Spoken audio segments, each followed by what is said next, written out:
I went and looked at this place the other day. I got some photos initially because it's one of those days. I didn't have the bloody thing on set on video, and I took photos by mistake. Anyway, you can see here by this photo and the next one that's coming up.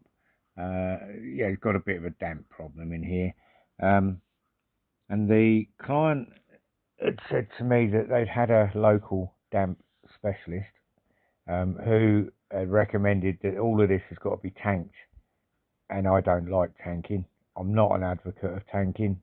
I think all that does is just forces the problems higher up through the walls and into the floor above, and it does do that because I've seen it so many times. But there's a little giveaway here. You can see there's a window which is letting light in. It makes you think, well, obviously it's not a subterranean cellar, is it? It's not below ground. And sure enough, it isn't. But this is just another looking round now, to the left, to the next bit of walling. You can see all of the staining, the usual staining, mould, mildew, salts, blah, blah, blah. So I kind of thought, well, this is a bit, why would you want to tank this? And I believe she told me over the phone when I spoke to her, she said the price she's been quoted is around £9,700. Now, when I arrived, and where this place is, I've got to park down on the main road, and then there's like a footpath that you walk up to and go round. And as I turned into and got my first viewing of the building, that's what I was confronted with. So the damp specialist didn't see what I saw as soon as I turned around the corner that anybody else could see. There's about a dump truck load of bloody soil stacked up against the ground there. I mean, it beggars belief how these people get away with it. How they sleep at night is beyond me.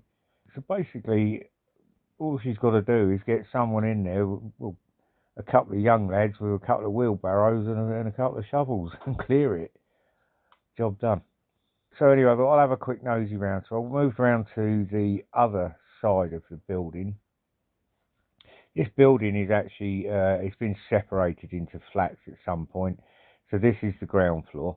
And it just purely by chance, as I walked around, I could hear water running, and I looked up and hear from upstairs, on the next floor up, the first floor flat, the washing machine was emptying down into a rainwater drain, which shouldn't really do, but as you can see, it's not even going into the drain because the drain is absolutely block solid, so it's just running down the lady's garden.